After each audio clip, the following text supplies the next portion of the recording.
kind of leads me right into Endgame, which I just saw, so I don't have like these really fresh thoughts that have been like considered over a period of time, like I have Infinity War, that literally I've seen multiple times since 2018. So these are kind of my fresh thoughts. But yeah, so I actually made a list of each of the things I liked and each of the things I didn't like. And I know this is going to be totally spoiler filled, so beware those that haven't seen it yet.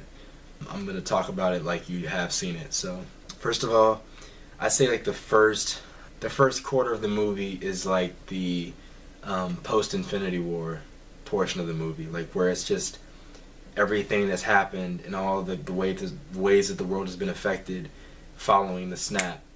And I liked how they did that. I thought that's one of the things I put on my like list. I really liked how they achieved that. They're just scenes of dialogue and just like characters just in a room talking and not like, yeah. And it's been a while since we had that, like with certain characters like Captain America or Iron Man, where they're just in a room and they're just discussing and they're sharing. And yeah, I thought it was really well executed. I thought that the way they kind of worked with Tony and Steve's relationship was really special to see them kind of get back together, because we didn't get that in Infinity War, so that was nice to see them back in the same place, working together. The tone of the first quarter is strong, man. It's fitting. I think it's like, yeah, I was glad they spent time there, because I was like, this is something we probably won't get to this degree for a while, of just like the world in this really the state of turmoil, and kind of like the Avengers just not knowing what to do, and like, you know, we're trying our best to do what we can to protect and serve as we can, but like things are pretty rough. So yeah, and I really appreciated that element. So then, you know, follow the story. Tony gets brought back. There's that 5-year gap of where we don't really know what happens, other than the fact that like Tony has a child, and you know, I guess he and Pepper get married. I'm assuming, maybe not. I don't really think it's a big. They didn't really make a big deal out of it, but you know, in Infinity War, they hinted at his wedding a lot of times, and so I'm assuming they got married eventually, even though the snap happened. So he has a daughter. I thought that the moments between him and the daughter were handled very well. It was really interesting to see Tony in that role. I didn't think I'd wanted to see that, but it was something that I actually smiled and I cherished, and I was like, man, this could have not worked, but they reeled it in and they made it work, and it didn't feel like it was just shoehorned in. It was actually very heartfelt and something special to see. So I like that. Let me move on. So that's Tony. Steve. I like what they did with Steve. I like the circle group scene was interesting, like before the 5-year gap thing happened, but like actually I think that was after the 5-year gap. Anyway, yeah, they had the little circle group, and I think it was Anthony Russo was like in the circle with the other guys. That was kind of funny. It may have been Joe. I can't remember which one is which. But bottom line, yeah, they're in the circle. Little cameo there, and I thought that was handled pretty well. It felt fitting. I'm sure Steve, you know, being a soldier, can relate to like the kind of the circle group environment, and it was just cool seeing how regular people are dealing with the effects of the snap. That's something I really wanted to see coming out of Infinity War. So there was that, and then things start to pick up real quick when Pym shows up. Not Pym. Pym is the original Ant-Man.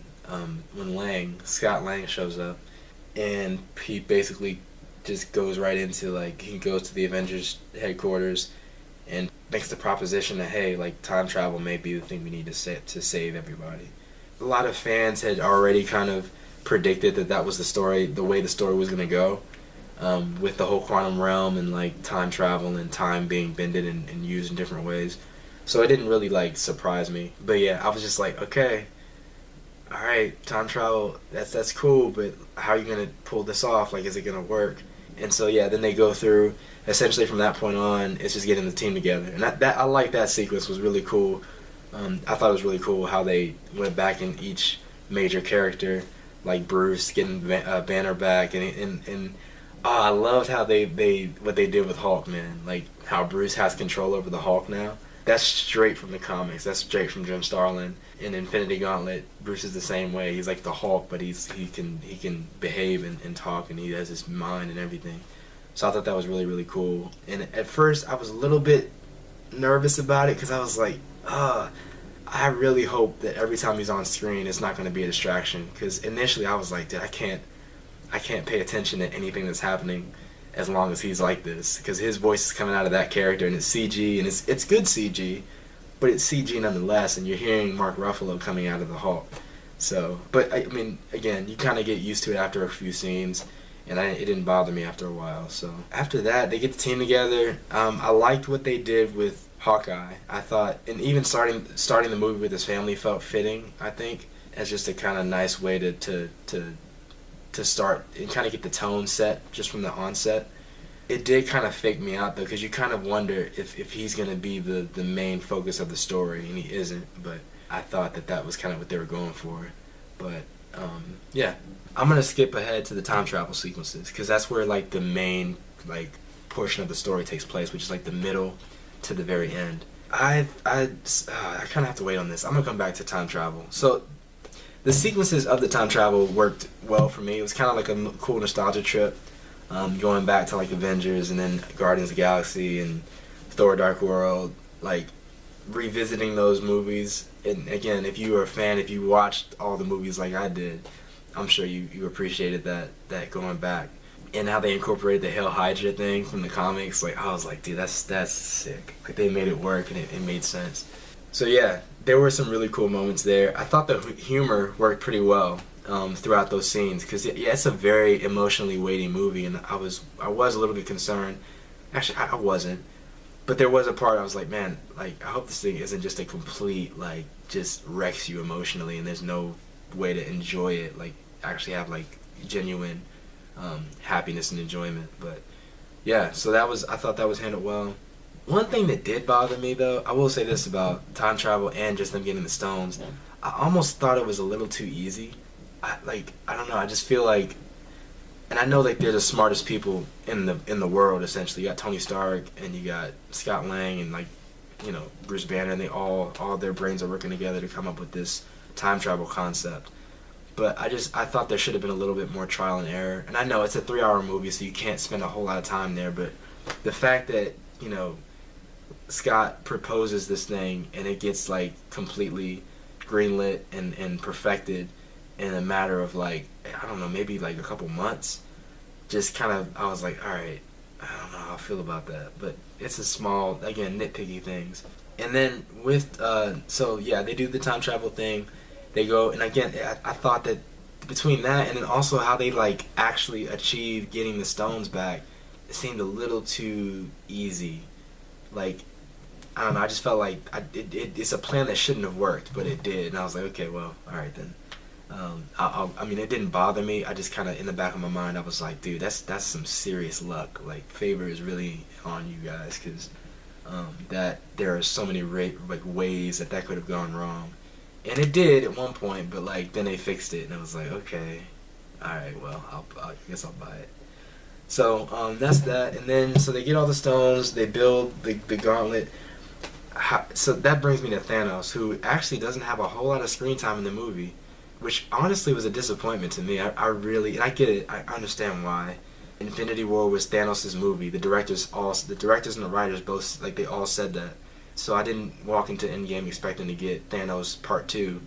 But I mean, he's an awesome and terrifically written villain. I really did want to see more of him in Endgame. But the scenes that he was in, and every time that dude opens his mouth, the writing on his character and the way that Josh Brolin delivers those lines, it just sends shivers down my spine. I'm just like, dude, this is such good writing. He's like, man, he called himself a prophet in the first one. He really is borderline prophet.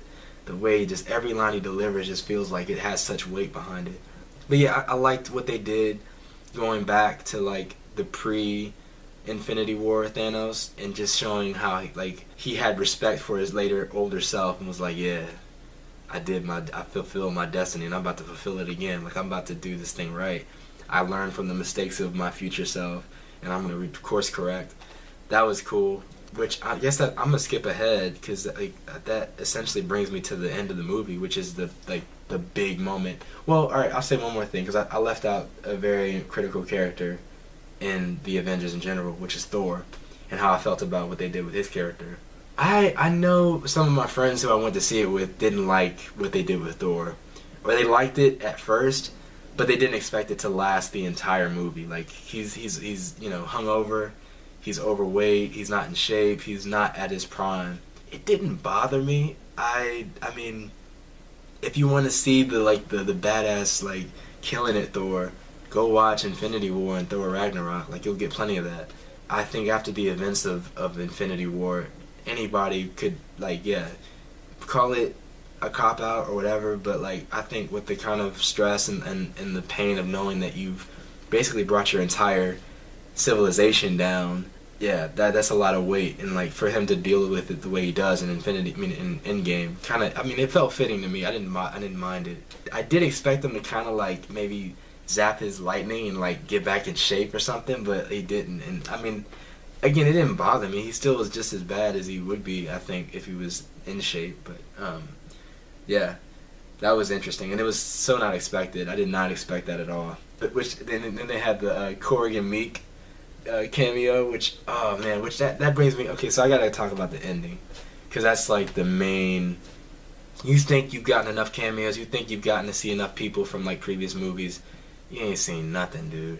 When they're at Avengers, and I mean it all takes place at the Avengers base, like, yeah, dude, man, you thought Infinity War did it, and then Endgame does it so much better. It's like it's like everything, you're like, man, Infinity War was cool, but if only like all the people got together at the same time, because they were in different parts of the world, different parts of the universe. If only we could have gotten one battle where they all were in the same place and like unified together. And even with Civil War, people were like, yeah, but this isn't really Civil War. Civil War was like all the Marvel universe fighting against each other, and it's like everybody that had complaints and like, oh, I wish it was like this, dude. Like the last 40 minutes of Endgame is like, I was like in my seat. I was like, I had my knees up. I was like, I was like, dude, I can't take this. I can't handle this. This is crazy.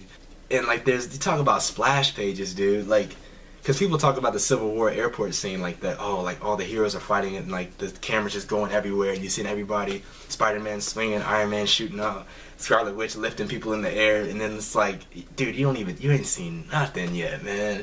Because you get to that last scene of Endgame, you're just like, I was just like, oh my gosh, this is crazy.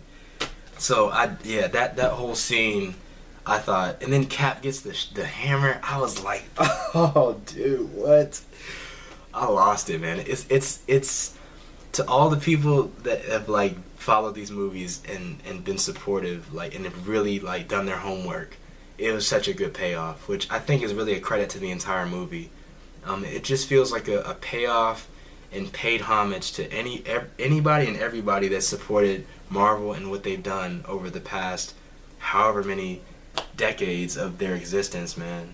Between the comics and the movies, it just felt like that. Yeah, all of you that really have supported, this is like, our love letter to you guys, because you get everybody: Doctor Strange, Ant-Man and the Wasp, the Guardians, Wakanda, T'Challa and them.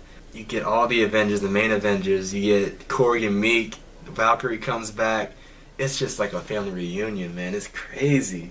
So yeah, that Scarlet Witch comes back. It was just, I was losing it, man. I could not believe my eyes. I was like, in the back of my head, I was like, dude, this is something we're probably never gonna see to this degree ever again.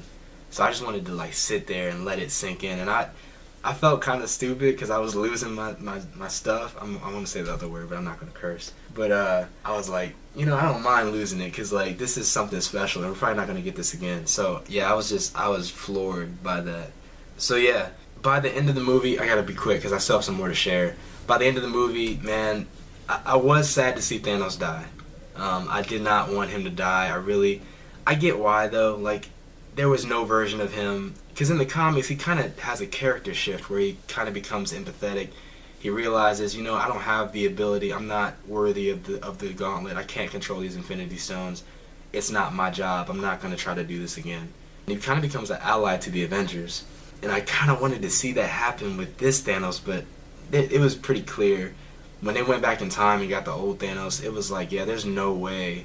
This dude is like, he is toxic in every form, every era. Even the Thanos on the farm in the beginning of the movie, he's still like yeah, I did what I had to do, and destiny was fulfilled, and I don't have no regrets at all.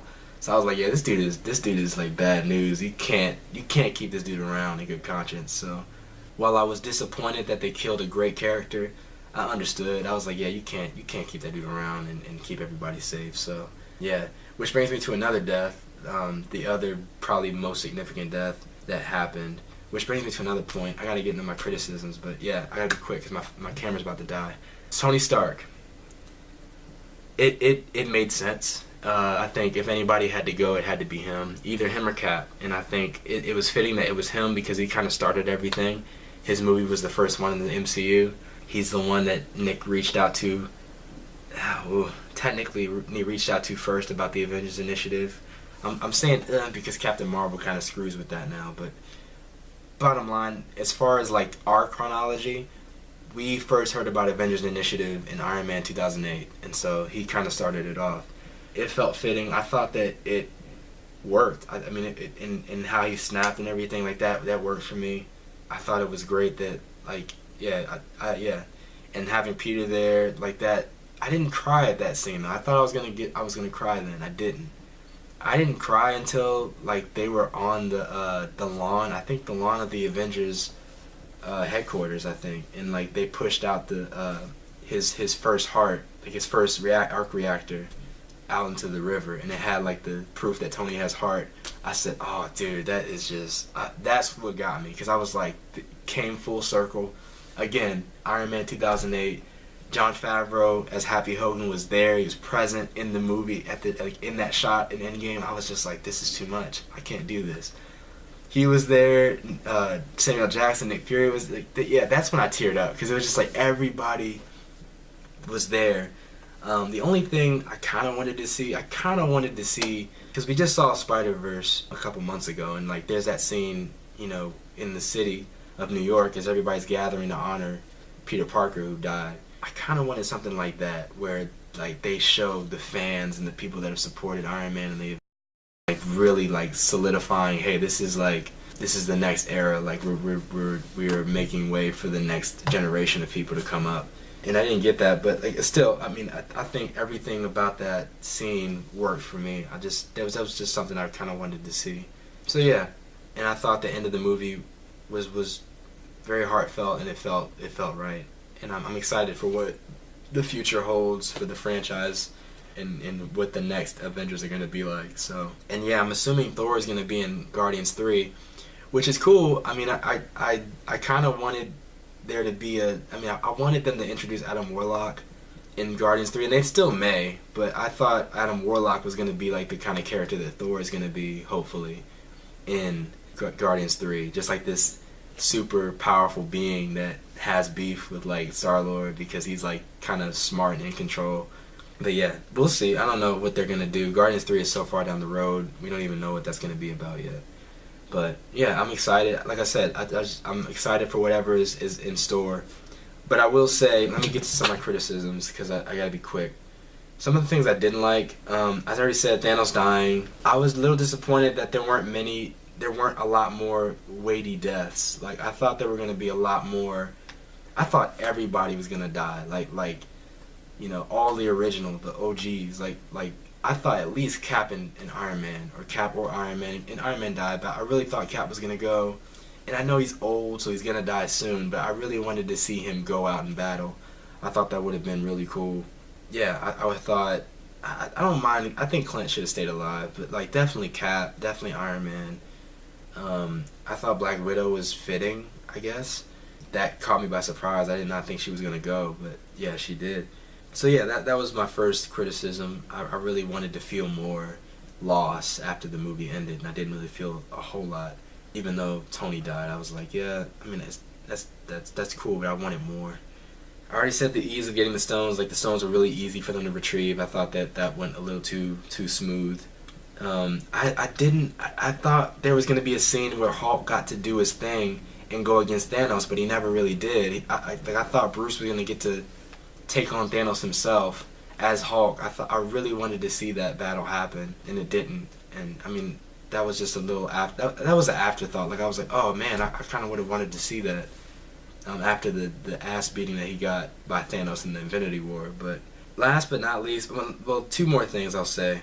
Captain Marvel. Well, I appreciate her portrayal in the role she plays in the MCU.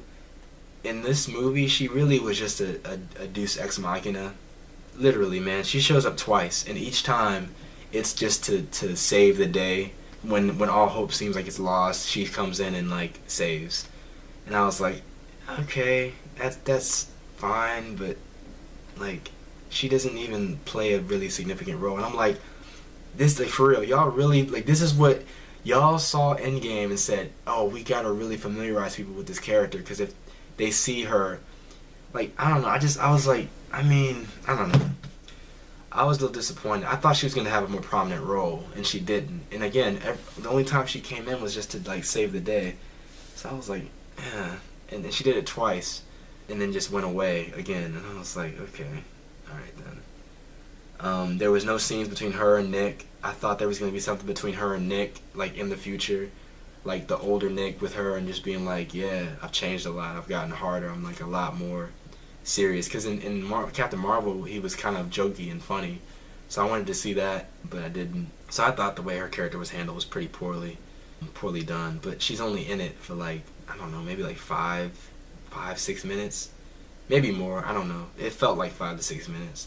Another thing, and this is like my last point. I'm about to run out of power on this camera. Time travel. This is something that came, like, I thought about this when it was announced that, like, people were already predicting that this is where the movie was going to go. I was a little apprehensive because now I feel like the future movies are going to have a lot of hard, like, there's going to be a lot of, now that time travel is possible, nothing's going to feel permanent, you know? Like, no major, like, if anything like Thanos happens again, there's going to be no real tension to be like, well, there's no way we can save the day. It's like, well, now you have a way. It would be hard, and you'd have to, you know, go back and do that again. But, like, nothing is really, like, yeah, nothing's really permanent. There's no real loss. And so I feel like that's going to be really hard going forward for the movies to feel, like, fresh, and feel like, it's going to be really hard for the movies to feel like, I feel like nothing's going to really feel, yeah, like the weight is going to be gone. Like, yeah, because everybody's gonna always say, well, they'll just reverse time and fix it in the future. So that was a little issue I had, and that's just kind of a product of just choosing to use time travel as, like, a major plot point. But that's all my major thoughts. I gotta let this thing go. It's about to shut down on me. Overall, man, I give it a 9, dude. Excellent. Even though, you know, there are problems I have, I still had issues with it. Overall, what they were able to achieve and pull off, like, we'll never see something like this again. I think it would be very ignorant and, like, stupid of me to say that this is not a great and excellent movie. This is an excellent movie, man. 10 years, really 11 years of film that has just built up this legacy of a body of work that is just amazing. So I just felt privileged to be alive. I even prayed in the theater. I was like, God, thank you for letting me be alive to see this. That's how it was, man. And so, all my criticisms considered, I still give it a 9. I think it's an excellent movie, man. And I can't wait to see it again. So, yeah, my thoughts on Infinity War and Endgame. And I look forward to what will happen in Phase 5, dude. It's going to be crazy. But yeah, hope you guys get to see it sometime. If you haven't, I really hope you go see it. I hope you don't watch this video until you have seen it. But I just wanted to share my thoughts on those two. Because, yeah, I did see Infinity War last year, and I did want to make a review, and I never did. So I wanted to do that, and I wanted to talk about Endgame before. And I haven't seen any reviews, so I don't know what other people are saying. But those are my criticisms and thoughts. And so, yeah, hope you guys enjoy it. And I hope to put out some more music. There's some really cool music on the way. So stay tuned. Peace.